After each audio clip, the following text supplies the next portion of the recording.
Hello, everyone. Welcome to Aaron's Reading Room, and welcome to another live interview. I have with me author Mia Heintzelman. Mia, thank you for joining me. So good to be speaking to you again. Thank you so much for having me, Aaron. I'm so glad to be back, and I just love coming to hang out and chat with you. Yeah. Thank you so much. And so you've had some oral surgery. Is Yeah, what I you just told me? let's just go ahead and get this out of the way and give the caveat that hello, I had oral surgery. It's a lot of bruising, and I'm not really happy with and feeling my best on this side of my face. So I'm doing my Aaliyah impression today. So the one eye covered. So hey, I'm still here. My brain is still working, so that's the good news. Yes. Thank you for being here and looking so stylish too. Thank you. Well, I always like to start my live interviews by asking if my guest has any book covers that they're in love with that they want to show off. Did you bring any covers for us today? I only brought my own today, but I will Yeah. tell you some that I've been loving. Here's Monopolove, which Yes. I Yeah. love. I Hmm. mean, this is one of my all-time faves just because of their pose where they're just kind of back to back with the crossed arms, and you just can feel the rivalry from the Yeah. cover. Um, I am always still loving Kennedy Ryan's cover for Before I Let Go. There's so many really cute covers out there right now. Even just the bright, happy colors, like Happy Place is out right now. Well, Hmm. coming out next week. And Alicia Rye's Partners in Crime. That cover is just absolutely adorable. There's just so many. Like I just like going into Barnes and Noble and getting lost in the ROM section so I can just Yeah. Yeah. look at the covers. Definitely. They've been doing a lot with the illustrated and rom com covers and everything. They've been looking real good lately. And hi, Hi, Birdie. Alicia. Alicia. Good to Oh, it see says you. Birdie in the books. Yes, yeah, that's their channel name. So um, Awesome. they've been they've been starting their channel and doing a great job with it too. Awesome. I'll have Thanks to for go being follow. here, Alicia. All right, well, I always have to tease you about this every time I talk to you. Now, Wasteland Academy book 2 is are we gonna be seeing that anytime Um, soon? I'm working it into my writing schedule. Right now, my schedule is just so full right now, which is a great thing. I'm Hmm. feeling very blessed about it. But yes, that is in the works. I have started it, and I need to really work through some character motivations and wounds in that story. But Hmm. I am writing Honore and Marshall's stories. So Oh, okay. yes. Yes. All So that right. is coming. It's going to be like a little bit of time though, because I have 5 books to write before I Wow. can release it. But because I'm working on my new series, which is the For Damani Family series. Plus, I'm releasing the Love and Game series all this year, Hmm. and the second book in the Terms and Conditions series is Yes. coming too. So we have a lot of books, which is a great thing to have. But yes, I have not forgotten about them. I do want to bring that back. It is a little like off brand for me, considering I write rom coms, but I still got that little bit of spicy that I can still do. Yes. Well, I'm so excited. Thank you for that little tidbit there. So I Thank you. don't care how Yeah, long it takes. I'm here for it when it arrives. thank you. Well, congratulations on Monopoly Love. It came out this month. So this is book 1 in your Love and Games series. Yes. Did you do anything special to celebrate the release? Yes, I mean, which the thing that was super cool was that I got to go hang out with some bookstores this time around. So going to the Ripped Bodice in Culver City, California was amazing. I highly recommend for anybody who loves romance books or just awesome bookstores that have cool things in there. So that was cool. I also got to hang out with Meet Cute Bookshop. That was really awesome. And then I got some Monopoly of Oreo cookies. If you check my Instagram, you'll see a picture of it. Oh, Harper and Declan cool. are on the Oreo cookies, so that was pretty Oh, awesome. I missed that one. I'm gonna have to go through and check that out. That's awesome. Yeah. And Alicia is in the middle of chapter 5 currently. Ooh. So, So you're so getting right into the crux of the situation here between Harper and Declan. I yeah. love this. This is one of my favorite books too, just because it just reels you into this new world. And I love that it's okay to be, to have fun, to get geeky and nerdy over games and just connect with people. I really miss that nostalgia of classic board games. So I really love this series. Oh yeah, yeah. It was a great read, definitely. Okay. So, what was it about the game Monopoly that made it the theme for the first book? Were there any other contenders that you had for the order of which game was going to be the theme of which book? I had other ideas, but really this whole series came about because I was researching the community chess cards. I wanted the specific wording for research for a different book. And then the words Monopoly tournament came up. And then I was like, wait a minute now. Who is in this tournament and what is the rivalry like in this situation? And so that kind of spurred everything. And I really love the fact that Monopoly is such an iconic classic game. It has the most licenses, like, of all the board games out there. I'm pretty sure that that's accurate. Don't quote me on it, but I'm pretty sure that I read that it's the most licensed of all board games, because you've got like Star Wars, and there's a Barbie, and there's any type of show, game, anything you can think of has a version of Monopoly. So I figured it had a lot of cross appeal to resonate with different generations, and anybody, even if you don't like the game, you've got some kind of story to cross-reference or relate. And so I love that idea that immediately would have its own audience of people who had some type of memory associated with it. Yeah, definitely. Now, did Hasbro's come knocking on your door when you started promoting promoting No, the book? because I mean, thankfully not. I mean, unless they want to like make a movie, I'm all for it. But no, they have not, because I haven't put any type of branding on it that is for Monopoly specifically. So if you look at the cover, the word Monopolove is not Monopoly. Just say, any problems there. But it is just a love for the game. So I'm not doing anything wrong there. Yeah, absolutely. Well, what is your piece that you play? Because that was a theme in the book here, was people had their piece that they always played. So what is your Monopoly piece? Well, I'm always throwing myself into these characters. So you could guess, the top hat. I love the top hat. I'm basically Harper in this situation. But yeah, the top hat is my little marker that I just move it around this board. So I love that one. If it's taken, I will take the iron. Okay.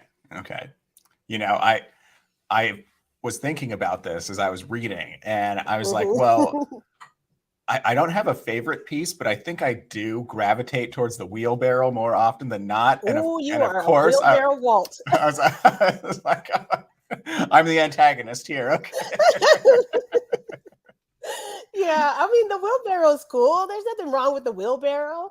I mean, everybody's got I just love the idea that people have a favorite. Like, there are people who fight over, I'm the top hat. Why would you take that when you know it's me? They're really serious about it. So I've loved including that aspect of it. So it doesn't really matter which one, as long as, you just get the one you like, and that's it. I love the little top hat too, Alicia.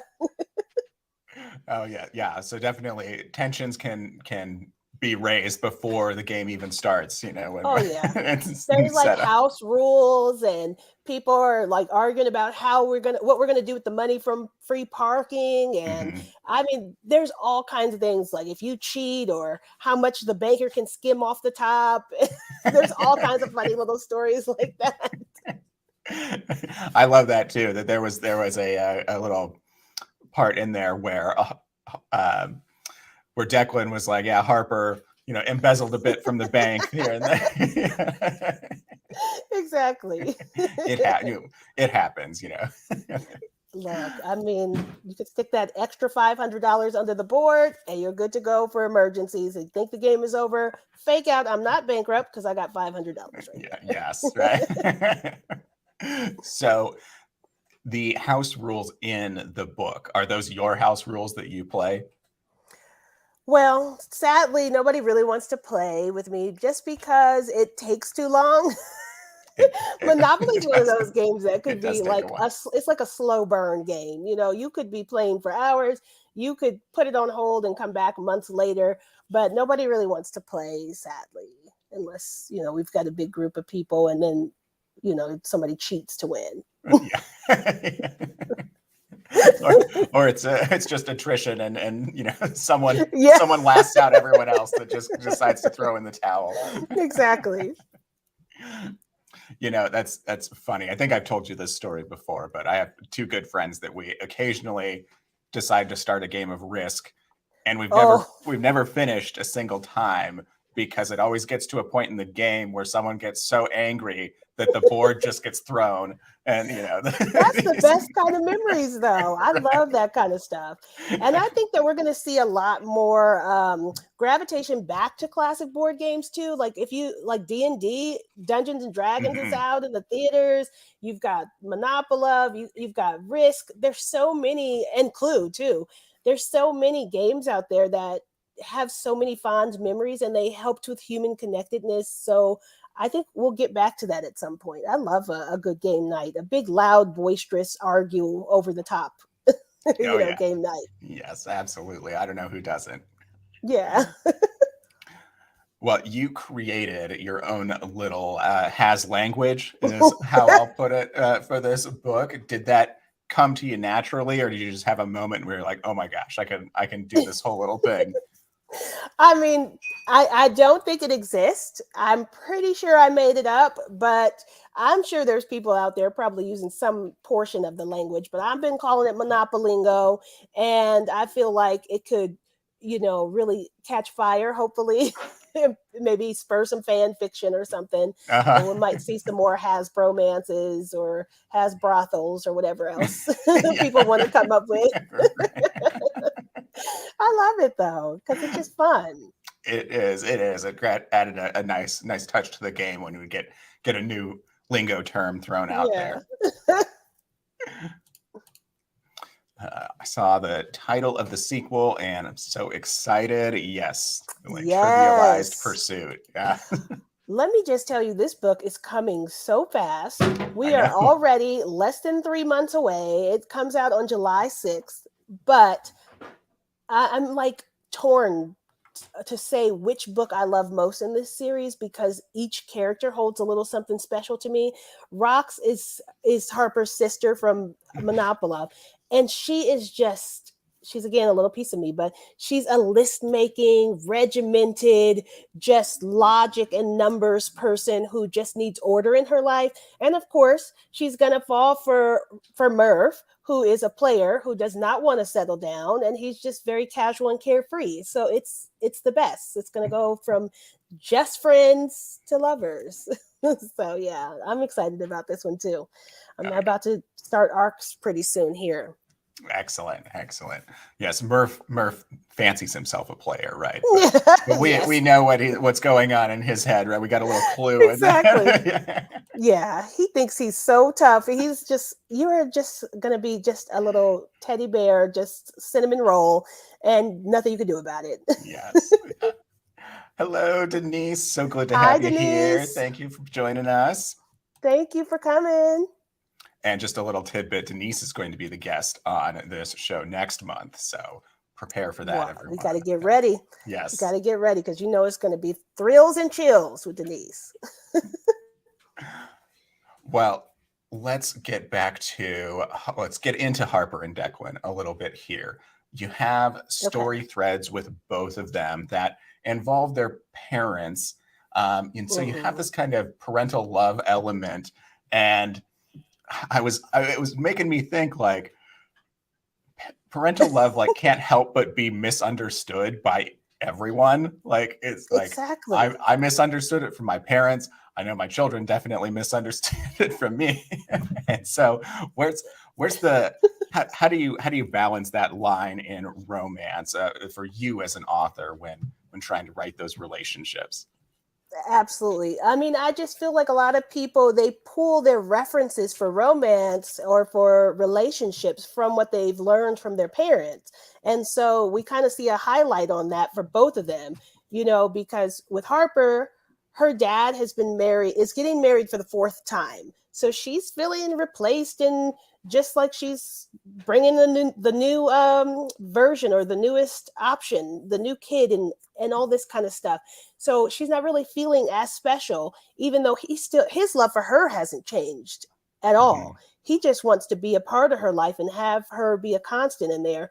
But he's a hopeless romantic, talking about her dad, Harrison. He's a Mhm. hopeless romantic, and he's just looking for his happily ever after. It really has nothing to do with her, but she has internalized a lot of that. And so it has had an effect on how her relationships have gone romantically. And even with Declan, his dad wasn't around, but he had his mother and he had his grandfather. Mhm. And so his grandfather took a paternal role in his life. And to lose him, sorry if that's a spoiler, but that is on the back of the book that it was his late grandfather. But, losing somebody that's special to you in your life that took this important role, that's very hard to handle. And you feel guilt if you're not there, if you're not present in their lives and doing as much as you can for them. So for me, I deal with this all the time. My parents live around the corner from me because I love my parents. Mhm. I have no shame in saying that. I do whatever I need to for them because I'm just very thankful and grateful to have them here. So, and I just love them. My mom is a social butterfly. My dad is a bookworm, and together that's how I became who I am, and I love every part of them. So, And now we have Mia yeah, here. Yeah. exactly. I'm a Yeah. social butterfly bookworm. All right. Shout out to mom and dad. Yeah, absolutely. Can't wait for you to be here as well, Denise. Glad you're excited to join me. Well, let me ask you, you kind of touched on this, but how hard was it to keep Rox and Murph in the background of this story? So while you were writing Monopolove, did you have to like hold yourself back, and did you find yourself getting distracted by Absolutely. thoughts of their story? Well, that's what side characters, they're supposed to just like add a little dimension to your main characters and give them a full three-dimensional life. But they're never quiet. They're No. like, here I am, tell my story. I've got something happening. And so the whole time they're in the background saying, hey, you know, we should be together, even though they don't know they're supposed to be together. But it's very difficult to juggle, but I just have a notepad where I'm always jotting down things that I need to mention later. Don't forget to add this to book two. Don't forget, make sure this happens, and then make this reference here and kind of plant this seed there just to make sure that I remember it going forward. So yeah, they Yeah. don't ever shut up. Does that help at all? Like just noting down things help quiet them in your head a little bit? I mean, a smidge, but I'm one of those people who book one is the hardest for me to write. Hmm. The subsequent books in the series are not as difficult. I don't want to go jinxing myself or anything, but they haven't been previously difficult because Hmm. I got to know them in book one. So then their story is already screaming at me to get it down already. I don't have to figure out locations or settings. The whole world is built and they're just existing, waiting for me to pick up the pen on their story. Hmm. Yeah. Well, can't wait. And we don't have to wait that long, like you No, said. we're going June to get 6th, all three right? Yeah. books. Yeah. Yes, all three books this year. And when does Clued In Christmas come out? Is October that closer 12th. to October? Okay. Okay. So we Hmm. have to wait a little bit longer for that one. But that's all right. We need some Yeah, time to that's really revel in Rox's story. yes, So, yes, yeah. definitely. Well, you have been just all over the place lately with promoting Monopolove. How has it been? How was it? The experience and everything. And also, have you been getting any sleep? Recently I've gotten sleep because I was forced to. Yeah. I mean, when you have oral surgery, Yeah.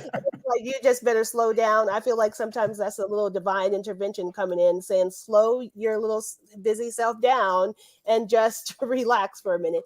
So recently, yes. But before that, I have been gearing up. I feel like I was promoting this book for 2 years. Um, it's because it's been coming. Like everybody got to see the querying and pitching, and then the book deal, and then along the way to just be like, hey, here I'm in developmental edits, I'm in copy edits, here comes a cover, all these things are happening. So I just been leading up to it for a while. But I the reception to Monopolive has been so great and so warm, and I'm so grateful and thankful to so many readers and content creators who have just been helping me get the word out. Yeah. So it's pretty hard. You write a good book and you hope people love it, but you still got to go out there and let people know it's there because they've got lots of choices. There's awesome books coming out every day practically. Yeah, definitely. It has seemed like a while that you've been promoted. I think every time I've talked to you before, like it was at least mentioned. So it's awesome Exactly. that it's here now and we get to Yes. gush over it. Hey Vina, good to have you. And Vina remembers when the deal was finally announced. So yes. Yes. I mean, on Twitter, I was so excited. I was like, oh, look, it's here, because I had done the pitch and everybody was like, oh, look, this sounds like a cool idea. And I was like, yeah, absolutely. I can't wait. I hope that somebody loves it enough to get this book out to you. And now it's in physical form. So it's like full circle. Makes me so happy. Have you had any readers reach out to you since its release, since reading it? Oh yeah, I've got lots of messages and lots of tags and reviews. I've been getting stuff on BookBub and Goodreads. One of the most awesome things too is like responses to my newsletter. People are just coming in to say, I just want you to know I read it. I really loved it. Somebody's called me an auto click author, and that was just like, okay, you've made my day. Yeah. I mean, I'm happy. Couldn't ask for more. And then also people have been going on my website purchasing signed copies. And so I just love the fact knowing that I sold out of my entire inventory and that, it's something that people got on their shelves and they're cherishing it. So it makes me really happy.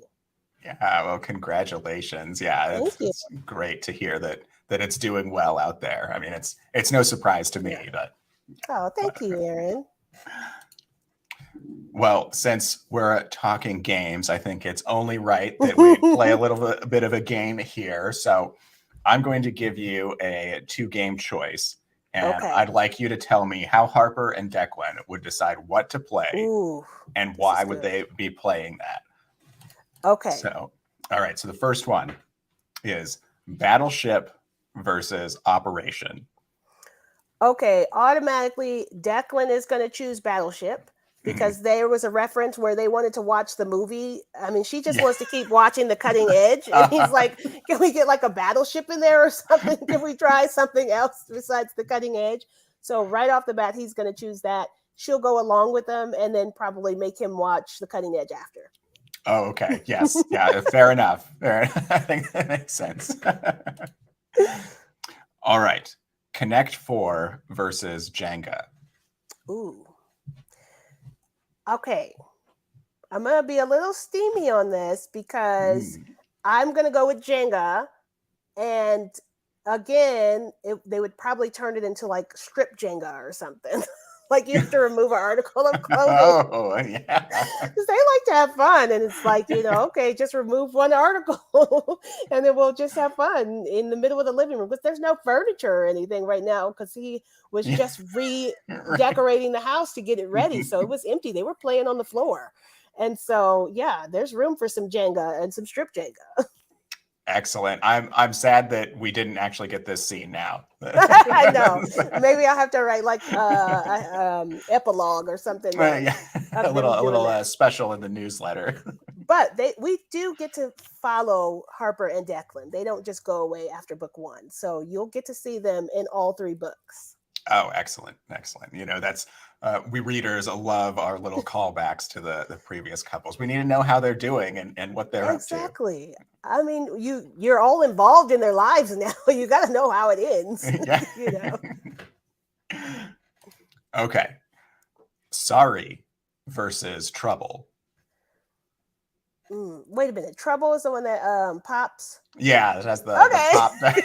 The little shapes that go and they scare the crap out of you.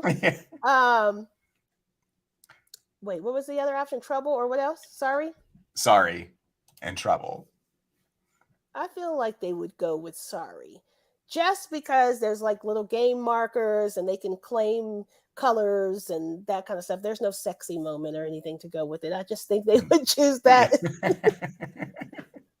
I didn't think of something fun, but yeah, no, I just think they would choose Sorry because it's more classic board game, you know. Yeah. All right, now we've got Clue versus Guess Who. Definitely Clue. And it's probably going to be Nadia that suckers them into it. That's her game. And they love a good mystery. They have had the scavenger hunt, and I'm going to give some hints that there's secret admirers going on in book 3. So yes, I think they would choose Clue.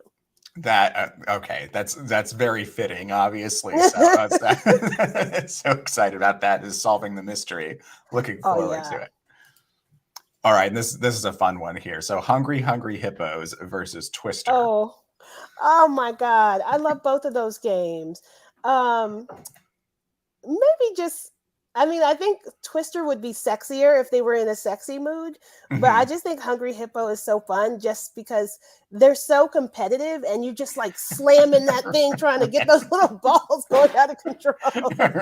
So I'm gonna go with Hungry Hippo. I love that game. Oh, it was fun. I never had a board that lasted very long because you know, there was eventually a hippo that's mouth wouldn't open. Right. There's always that one hippo that's just like needs extra care afterwards. The poor hippo. All right. Well, I have to let you talk about your Terms and Conditions series. So the Friendship Contract was an absolutely incredible read. Like, it was just so emotional and touching, and just such a great romance as well. And the fun part with the friendship, the actual friendship contract. Right. And you gave us a, well, why don't you give the listeners or viewers, excuse me, I'm in podcast mode.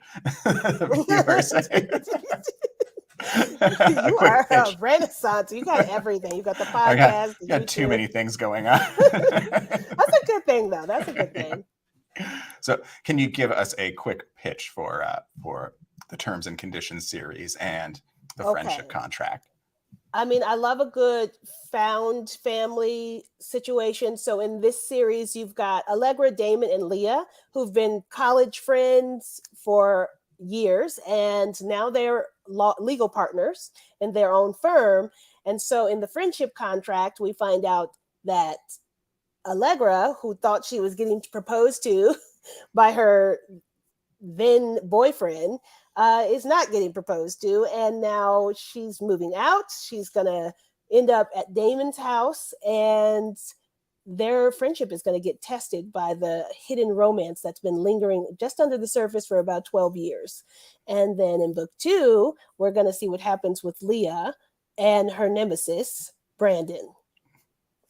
Can't wait. I'm glad that that's coming soon. I was looking at your website and I was, just looking at the book section. It's like, there's still just one book in that series right now. It's like, I know. I just wish I could write faster, but it's like I wrote like last year. I had Monopoly of, Trivialized Pursuit, Clued In Christmas, plus Olive and Pear's Christmas Detour, and Fake Around and Find Out, which was part of the Happily Ever After collective.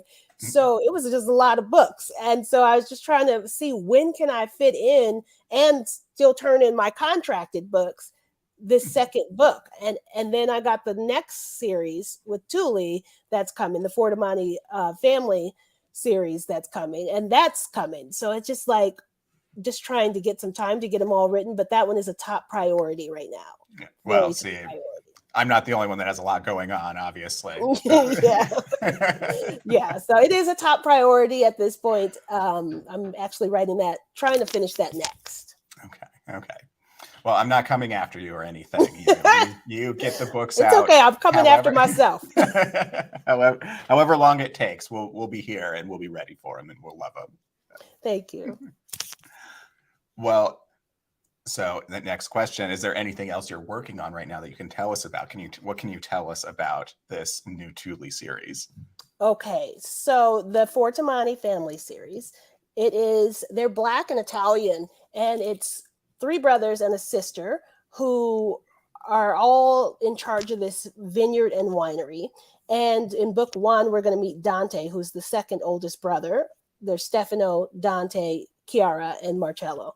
And Dante, he's going to get a fire lit up under him because they're going to tell him that the vineyard is being sold. And it's a very precious thing to him because he was close to his grandfather there. Now you'll notice there's always family. There's always like a parent or a grandparent because it's the thing that drives us, Oh, yeah. We care about people in our lives. And when anything that jeopardizes those memories and those relationships comes into play, then it can light a fire up under you for a while. So we're going to meet Dante and Morgan, who is a workaholic who's on an electronic detox, and it's Galentine's weekend, and he's a vineyard owner, and they're going to collide in an accidental crush that's going to happen. So in book 1. All right. Love it. I love your setups. They're always so much fun. Well, I'm always thinking, like, what kind of a meet cute? Usually it's a meat disaster because it's rom-com. So it's not like everything needs to be so cutesy. It's usually like you're embarrassed by something that happened. In this case, she's supposed to be just, having a girls' weekend and up in Napa and enjoying her time with some wine and some great weather, but yet she's hiding behind a planter on her cell phone working, and that's when she catches his eye, and he wants to pick her brain because who else is going to know how to save a vineyard but the person who looks bored at the event? So yeah. Mm-hmm. Who'd rather be working, right? Exactly. She's over there, got a whole little office, a makeshift office going on, and he's just like, I'm suspicious of this person. I need to pick this person's brain. Excellent. Like always, can't wait to read those. Yeah. So looking forward to them. All right. So out of the blue here, how many tarot cards did you have to draw to break writer's block during writing Monopoly, if you remember? Okay, so I had not learned about tarot cards yet on Monopoly. Okay. So it was fresh. Starting with the friendship contract. And then I ended up using it on Trivialized Pursuit, Clued In Christmas, all the rest of the books. I had to use the tarot cards to try to get an idea, like to unstick me, because I was just stuck. Like, what am I doing here? Where am I going with this story? Sometimes I just get so lost in the story and in the words that I forget to, we're going somewhere here. We're trying to find out how they fall in love. And so I have to backtrack a little bit. And it also gives them a little extra texture. I just don't want them to be flat characters if I can help it. Yeah. Well, you have never written a flat character in my opinion. Well, thank you. Well, thank you for making my day, because I need to hear that sometimes. I will be writing that in my gratitude journal. Of course. Definitely. I am here to support. Well, Mia, where can everyone follow you online? Okay, most of the time I'm on Instagram, always on Instagram, and Twitter. I love Twitter just because I don't have to like get cute or anything. Just say my little thought and just be done with it. Twitter's where I go for like news and what's happening in the world. Anytime something happens, I'll be like, "Ooh, let me go see what Twitter is saying." So I go there just to be real, and then Instagram I go because I want to see something beautiful all the time. I'm on Facebook. I'm not as heavily available there, but I'm working on my TikTok. All of these places, I'm at Mia Heintzelman Author. And my website is a great place, miaheintzelman.com. I've got a newsletter there if you want to keep up to date on any giveaways, new releases, all that kind of stuff. And you can also join my ARC team because Trivialized Pursuit's coming up really, really fast. All right. Well, viewers, you can look in the description box. You can find all of the links to everywhere that you can find Mia online. Join her newsletter, join her art team, all of the stuff, and do the hearts, likes, and everything on all the social medias. Yes, and thank you again for joining us and for dealing with my hair situation with my oral surgery. Don't think I'm just like a diva. I'm just not feeling my best right now. And Aaliyah with her little side hair is just the only thing that's really helping me right now feel like okay. I feel so diva with this hair like this. I was considering sitting like this the whole time. The most stylish person I've ever had on the channel. So thank you so much. Oh my God. Thank you, Aaron. Yeah.